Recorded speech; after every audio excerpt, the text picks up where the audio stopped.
Halo semuanya, perkenalkan nama aku Eudora Fanyalisei dan pada kesempatan kali ini aku akan menjelaskan mengenai penggunaan modul expense purchase accounting di Odoo 16. Sebelumnya kita akan menduplikasi database dari lab sebelumnya, yaitu dari lab time off. Dan sebelum memulai lab, terdapat tiga modul yang akan digunakan, yaitu modul expense, purchase, dan modul extra accounting. Jadi, sebelum kita memulai, kita akan buka website ini. Kemudian kita akan mengunduh modul extra accounting dengan memilih download for version 16. Kemudian selanjutnya kita akan lakukan instalasi dan aktivasi modul extra full accounting kit.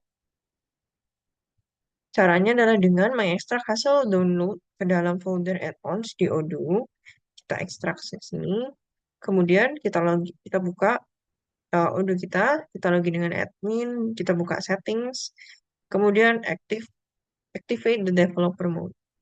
Selanjutnya kita akan buka apps, kemudian update app list, dan tekan saja update. Selanjutnya kita bisa langsung cari expense, purchase, dan uh, activate.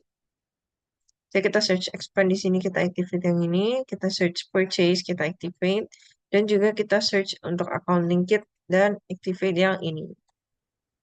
Setelah sudah diaktifkan, kita akan login sebagai administrator, kemudian kita ubah akses modul expense pada setting sesuai dengan ketentuan berikut.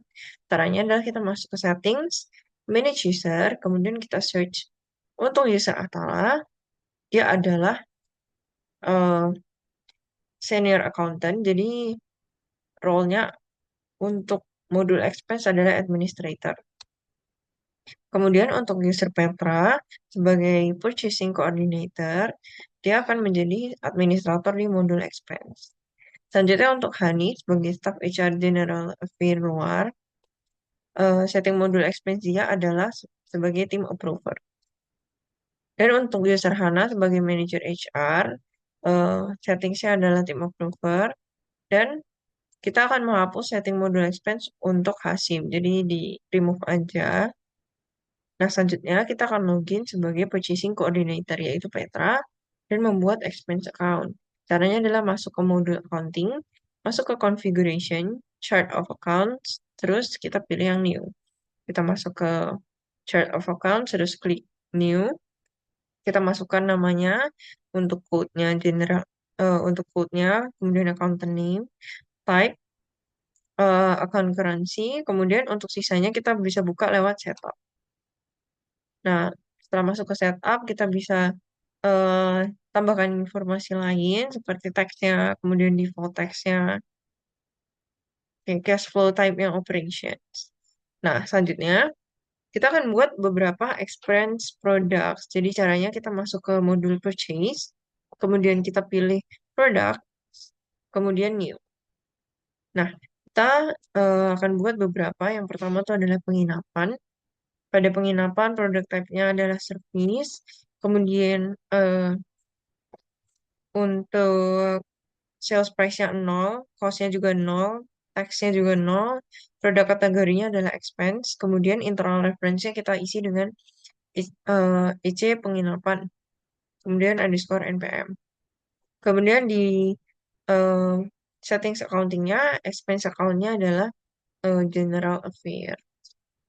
Dan ini settingsnya adalah can be expense. Selanjutnya kita juga buat tiket perjalanan kurang lebih sama, can be expense, service, dan juga eh, 0 untuk sales price dan juga cost. Kategorinya expense juga, internal reference-nya kita ganti jadi EC underscore ticket. Kemudian untuk settings accounting-nya di general affairs juga.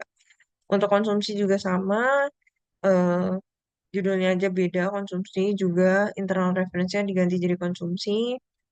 Untuk akomodasi kendaraan juga diubah product name dan juga internal reference-nya.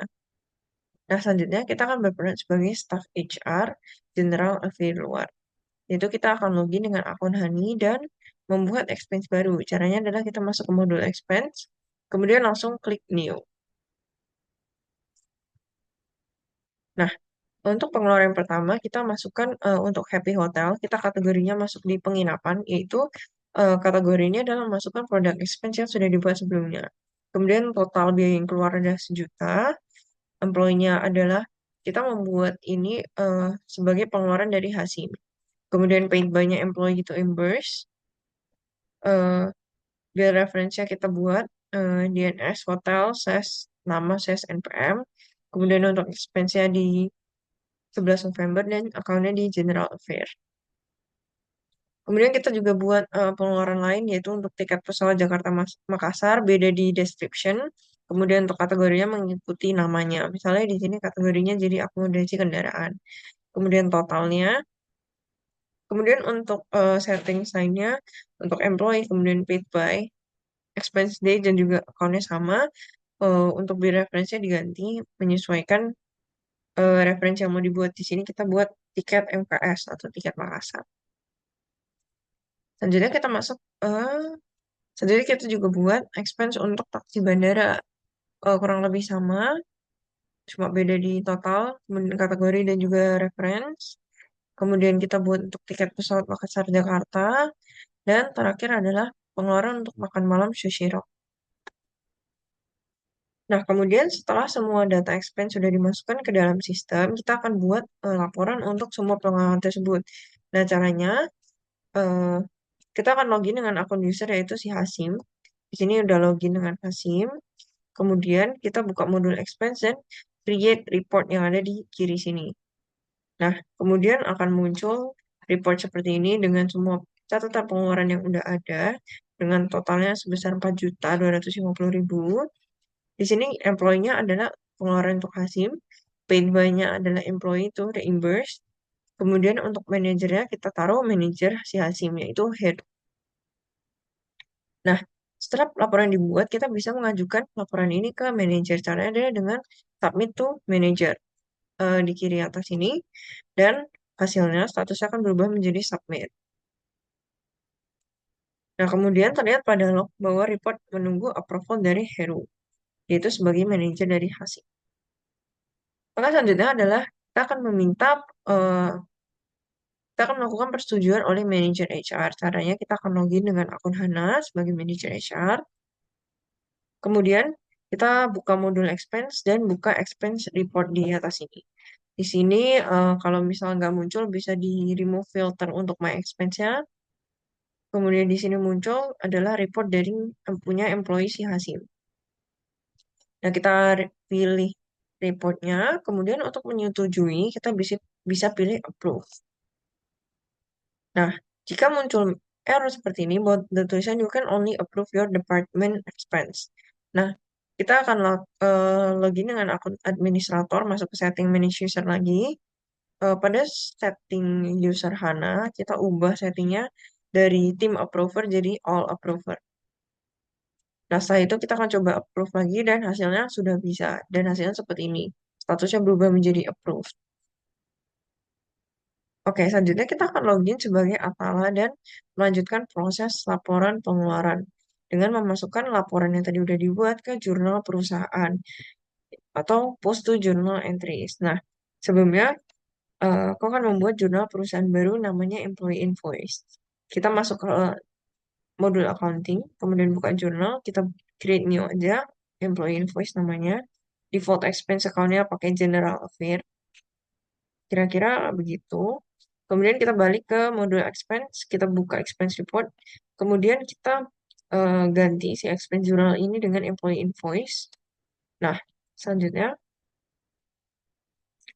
akan kita bisa klik post journal entries untuk memasukkan report ini ke dalam jurnal. Hasilnya akan jadi kayak gini. Untuk statusnya berubah menjadi post. Langkah berikutnya adalah untuk mencatat pembayaran reimburse kepada karyawan, karena perusahaan kan perlu membayar kembali pengeluaran yang sudah dilakukan oleh karyawan. Nah, kita akan register payment-nya dengan cara pencet register payment di luar sini, akan muncul pop-up seperti ini. Kita isi formnya dengan jurnalnya bank, kemudian payment methodnya manual, amount-nya sebesar amount yang mau di reimburse, payment date-nya hari ini, bank reference-nya tuh eh, kita bisa pakai DNS 953 payment. Kemudian memonya juga diisi. Nah, untuk recipient bank account-nya kita karena kita belum karena Hasim itu belum punya catatan bank account dia, jadi kita tulis saja dulu file Hasim, kemudian kita create. Nah, setelah create eh, akan muncul seperti ini. Jadi kita akan isi account number-nya dengan NPM, account holder-nya si Hasim, holder name-nya FL Hasim, kemudian banknya di sini kita bisa isi dengan bank CSDM Street 953. Jika belum ada, kita bisa create baru. Kita create aja, nanti bisa keluar kayak gini. Untuk currency-nya IDR, segmennya di checklist. Nah, isi formnya adalah seperti berikut ini. Setelah semuanya lengkap, bisa di create payment. Hasilnya akan kayak gini, bahwa si laporan pengeluaran ini udah paid, udah dibayar oleh perusahaan. Nah, eh, kemudian berikut adalah screenshot lognya di sini. Jadi di sini Hasim buat expand report, kemudian submit ke manager. Kemudian juga Hana sebagai manager HR approve laporannya. Kemudian Atala post ke journal entry, dan Atala ini juga mengubah expand report pay. Jadi udah done sekarang. Nah, untuk bagian DB Visualizer, kita butuh untuk menginstal DB Visualizer lewat ini. Link ini. Caranya adalah kita buka linknya, kemudian kita langsung download this installer aja sesuai dengan ketentuan eh device-nya. Misalnya di sini device aku Windows 64 bit, jadi langsung download. Kemudian ikutin instalasi eh lewat tutorial yang dikasih sama aplikasi. Nah, sebelum melanjutkan, kita pastikan bahwa database-nya udah di backup di Odoo. Jadi kita buka manage database, terus kita backup aja untuk database expense. Selanjutnya kita akan buka file Docker Compose YAML pada folder Odoo. Kemudian kita tambah ini DB untuk image-nya dan juga ports-nya di 15002. Nah, kemudian selanjutnya kita perlu untuk eh, restart Docker di Odoo lokal. Nah, kita buka DB visualizer-nya, tampilannya kan kayak gini. Kemudian kita create connection. Selanjutnya kita cari untuk PostgreSQL di bagian kiri. Kemudian di bagian kanan ini kita akan isi sesuai dengan konfigurasi pada Docker Compose. Misalnya di sini portnya 15002, user ID-nya Odoo, kemudian masukkan juga passwordnya. Nah, untuk bisa di-connect, kita perlu untuk melakukan Docker Compose up supaya kita bisa ngebikin database dari ketentuan Docker yang baru. Setelah di Docker Compose up, kita bisa connect. Nah, hasilnya akan kayak gini. Dia ada tanda hijau di sini, dia artinya udah ke connect. Nah, kita buka untuk database-nya, dibuka aja terus database, kemudian kita buka yang expense, kita buka skemanya, kita buka public. Di sini ada tables. Selanjutnya kita bisa cari tables untuk HR expense di sini. Jadi kita buka untuk HR expense, muncul seperti ini tampilannya. Nah, kita buka reference di bagian sini. Hasilnya kan seperti ini, ada kayak kotak-kotak gitu. Nah, kotak-kotak itu bisa di zoom in dan juga di drag ke kanan atas. Kurang lebih hasilnya kayak gini. Ini adalah tabel relasi yang dimiliki oleh si eh, database expense. Jadi di sini misalnya ada account move line, kemudian ada HR expense, kayak gitu. Itu bisa dieksplor, dilihat-lihat sendiri. Dan selamat, kamu telah berhasil mengeksplorasi tabel relasi dengan DB Visualizer. Masuk ke bagian pertanyaan. Jadi, apa yang kamu ketahui dari expense product? Jelaskan perbedaan antara expense product dan juga expense. Jadi, untuk expense product, itu adalah produk tertentu yang bisa digunakan untuk mencatat jenis pengeluaran yang akan disimpan ke sistem. Nah, misalnya pada tutorial ini expense product itu ada penginapan, tiket perjalanan, konsumsi. Nah, jadi dari expense product yang udah dibuat, kita bisa klasifikasi atau kategorisasi lagi pengeluaran. Misalnya beberapa pengeluaran tiket pesawat itu bisa dikategorisasi ke dalam jenis pengeluaran tiket perjalanan, atau mungkin beberapa kali eh, beberapa jumlah expense eh, untuk makanan itu bisa masukkan ke dalam expense produk konsumsi. Kemudian perbedaannya untuk expense product itu kan tadi kategori jenis pengeluaran ya yang dibuat dan nantinya tuh bisa jadi template kategorisasi untuk expense-expense yang akan dibuat di Odoo. Kemudian sedangkan kalau expense itu adalah pengeluaran aktualnya yang dilaporkan oleh karyawan. Misalnya Happy Hotel yaitu karyawan yang menginap di Happy Hotel. Kemudian eh, Happy Hotel itu nanti adalah sebuah expense yang masuk ke dalam kategori expense produk penginapan seperti itu. Tentunya apa langkah-langkah yang akan kamu lakukan dalam Odoo apabila laporan persetujuan yang kamu ajukan itu ditolak oleh manajer kamu.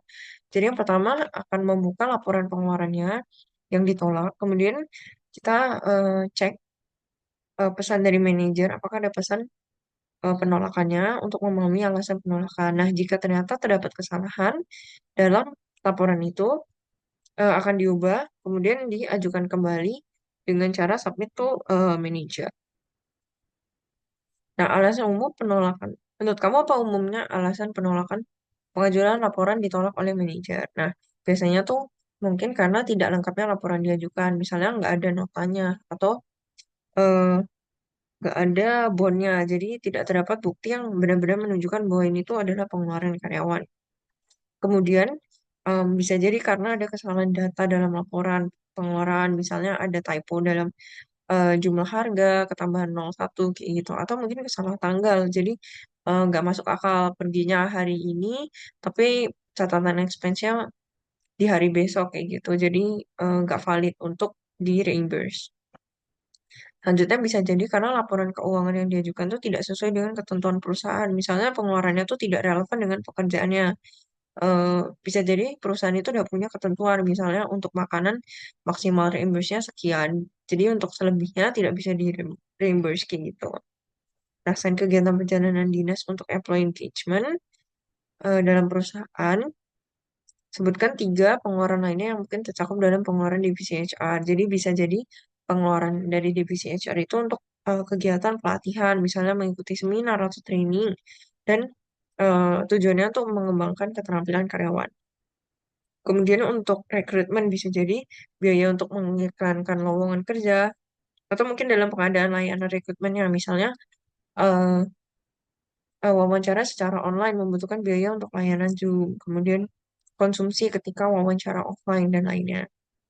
Kemudian untuk acara kesejahteraan karyawan, misalnya untuk acara internal, ada kegiatan ulang tahun, atau mungkin memberikan subsidi bagi karyawan, misalnya untuk ganti biaya transportasi, uang makan, atau mungkin kuota data dan lain-lain. Oke, terakhir adalah refleksi mengenai apa yang baru aku pelajari pada lab kali ini. Jadi yang pertama tuh saya belajar cara membuat mengelola expense produk yang nanti bisa jadi kategorisasi dan dalam buat expense. Kemudian juga saya belajar mengenai alur pengajuan melaporkan expense dari membuat expense-nya, kemudian juga nanti membuat laporannya, kemudian mengajukan ke manajer, kemudian dari sisi manajer yang mengapprove, dan juga dari sisi accounting yang posting ke jurnal perusahaan. Dan yang terakhir tuh, saya juga belajar cara menghubungkan database Odoo ke dalam DB Visualizer dan mengaksesnya untuk melihat tabel relasi yang ada dalam database tersebut. Sekian yang dapat saya jelaskan mengenai penggunaan modul expense, accounting, dan juga purchase pada tutorial kali ini. Semoga tutorial kali ini bisa membantu dalam mempelajari lebih lanjut penggunaan Odoo 16. Terima kasih.